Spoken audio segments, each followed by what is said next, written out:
바다표범은 식용목 기각상과에 속하는 분류군으로 물범으로 불리기도 하며 전 세계에 약 19종이 살아가고 있죠. 그리고 이들의 이름에서 알 수 있듯 대부분이 바다에서 살아가고 있는데요. 특이하게도 딱 한 종, 바이칼 물범만큼은 시베리아 남쪽에 위치한 바이칼 호수, 즉 민물에 서식하고 있습니다. 무슨 작은 호수 따위에 물범이 사냐고 할지 모르겠으나 바이칼호는 따위라고 취급하기엔 그 규모가 어마무시합니다. 표면적은 경기도의 약 3배에 해당하는 31,722제곱킬로미터로 전 세계 담수호 중 6위에 불과하지만 수량 면에서는 압도적 1등입니다.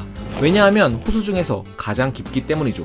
바이칼호의 최대 수심은 무려 1642m로 그 유명하다는 북미의 5대5, 면적이 가장 넓은 카스피해조차 상대가 되질 못합니다. 그래서 이렇게 깊고 광활한 바이칼호에는 마치 거대한 섬처럼 수천 종의 생물들이 독자적인 생태계를 이루며 살아가고 있는데요. 마다가스카르 섬에도 고유종이 많듯이 이곳 역시 어류의 절반이 고유종이며 바이칼호에만 사는 민물 각광류들도 많죠. 또 이들 중 일부는 깊은 곳에 살고 있어 심해 거대증의 영향으로 크기가 매우 커졌습니다. 그러나 뭐니뭐니 해도 바이칼호에서 가장 유명한 고유종은 바로 오늘의 주인공 바이칼 물범이죠. 사실 이들이 바다가 아닌 담수에 적응해 사는 건 어찌 보면 그다지 큰 사건은 아닌데요. 왜냐하면 러시아 라도가 호수의 라도가 고리무늬 물범과 핀란드 사이마 호수의 사이마 고리무늬 물범도 민물에 살고 있기 때문이죠. 바이칼 물범에 얽힌 진짜 미스테리는 바로 바이칼 호수의 위치입니다.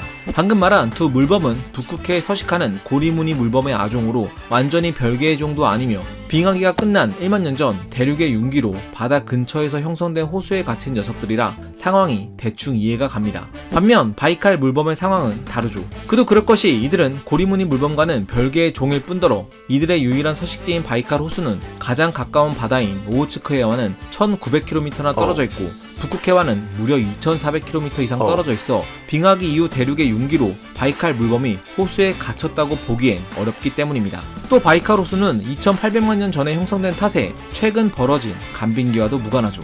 그렇다면 도대체 바이칼 물범은 어쩌다가 시베리아 한복판에 있는 호수로 오게 된 걸까요? 오늘은 바이칼 물범의 기원에 대한 이야기입니다. 때는 1976년 미국 스미소니언 박물관의 고생물학자였던 클레이튼 레이 박사와 루마니아 부크레슈티 대학교의 지질학자인 댄 그리고레스쿠 박사는 바이칼 물범의 기원을 파라테티스의 가설로 설명했습니다. 약 1200만 년 전 지중해 동쪽에는 지금의 알프스 산맥 북동쪽부터 흑해와 카스피해 그리고 중앙아시아의 아라레 지역까지 약 280만 제곱킬로미터 면적의 파라테티스해라는 내륙해가 드넓게 펼쳐져 있었습니다. 이는 지금의 지중해보다 큰 크기였는데 현재 카스피해 그리고 아라레가 염분 호수인 이유도 과거 바다였던 파라테티스해가 마르면서 형성됐기 때문이죠. 아무튼 레이 박사는 북대서양에서 출현한 기각류의 조상 중 일부가 파라테티스해로 들어와 고립된 채 지금의 물범류로 진화해 나갔을 거라고 주장했습니다. 그리고 약 790만 년 전부터 파라테티스해가 마르기 시작하면서 일부는 우랄산맥 서쪽에 흐르는 강을 따라 북극해로 건너가 지금의 고리무늬 물범으로 진화했으며 이곳에 남아있던 녀석들은 지금의 카스피 물범으로 또 동쪽으로 진출한 녀석들은 바이칼 호수의 자리를 잡아 바이칼 물범으로 진화했다고 설명했죠. 그러나 이 가설에는 허점이 있었습니다. 지난 2010년 영국의 척추 고생물학자인 데런 내시 박사는 파라테티스의 동쪽 끝자락인 아라레 부근에서 바이칼호까지는 바라슈 호수 정도만 있을 뿐 강을 전혀 찾아볼 수 없다고 밝혔죠. 이어 그는 먼 과거에도 두 곳 사이에 강이 이어져 있었다는 증거는 없다고 덧붙였습니다. 즉 파라테티스의 가설로는 바이칼 호수로 물범이 오게 된 경로를 설명할 수 없었던 거죠. 무엇보다 과거부터 제기되어온 이 가설의 가장 큰 문제는 지금의 카스피 물범과 고리무늬 물범을 비롯해 바이칼 물범 모두 추운 기후를 선호하며 새끼도 얼음 위에서 낳고 얼음굴을 파서 기른다는 점이었습니다.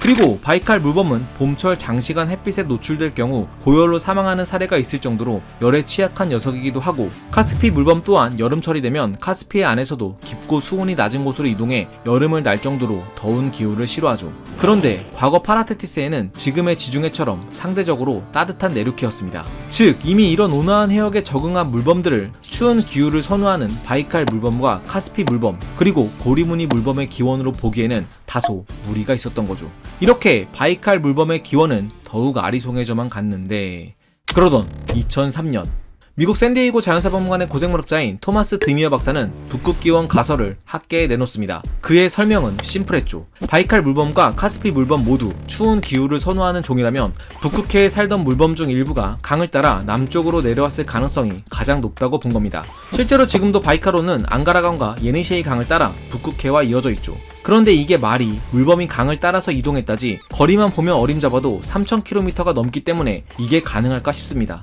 심지어 현재 카스피해는 북극해와 직접 이어져 있는 강도 없죠. 하지만 북극기원 가설에 동의하는 과학자들은 약 20에서 30만 년 전에는 지금과 상황이 달랐다고 말합니다. 당시 시베리아 북쪽 지역에는 일명 서시베리아 빙하호라는 거대한 호수가 자리 잡고 있었는데 당시 호수의 최대 크기는 75만 제곱킬로미터로 지금 카스피해의 2배 크기였죠. 이 거대한 호수는 북극과 바로 붙어 있었으며 남쪽으로는 지금의 아라레를 통해 카리브해와 이어지는 강이 있었고 동남쪽으로는 앙가라강을 통해 바이카르와 매우 가깝게 연결돼 있었습니다. 즉 북극기원 가설은 20에서 30만 년 전 북극해에 살던 고리무늬 물범들 중 일부가 거대한 빙하와 연결된 강을 통해 바이카르와 카스피해로 건너갔고 지금의 물범들로 각기 진화했다는 가설이죠. 실제로 현재 카스피해에 사는 미시스 속의 각각류들은 모두 북극해에 사는 녀석들의 기원을 두고 있습니다.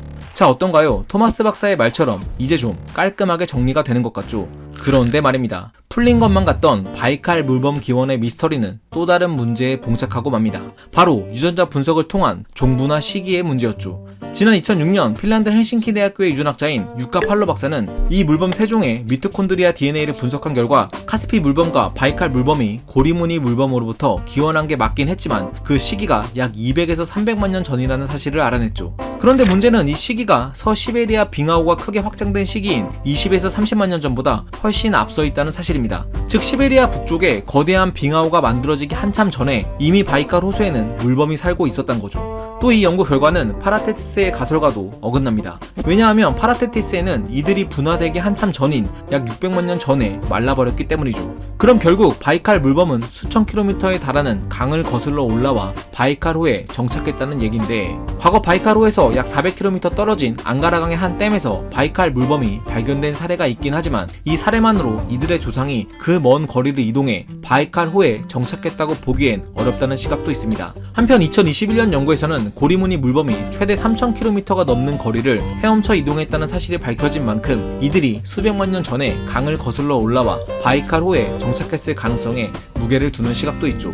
하지만 아쉽게도 아직 이들의 기원에 대한 미스터리는 완벽히 풀리지 않았습니다. DNA를 분석한 유카 팔로 박사 역시 논문 말미에 이들을 대륙 깊숙이 들어오게끔 만든 지리적 조건은 여전히 증거가 불분명하고 수수께끼로 남아있다고 밝혔는데요. 그저 크고 유명한 호수, 그저 귀여운 물범에게 지금까지도 풀리지 않는 미스터리가 숨어있다는 사실이 정말 신기하지 않나요? 도대체 바이칼 물범은 어디에서 왔을까요? 과학은 세상을 보는 창, 지금까지 과학 드림이었습니다. 감사합니다.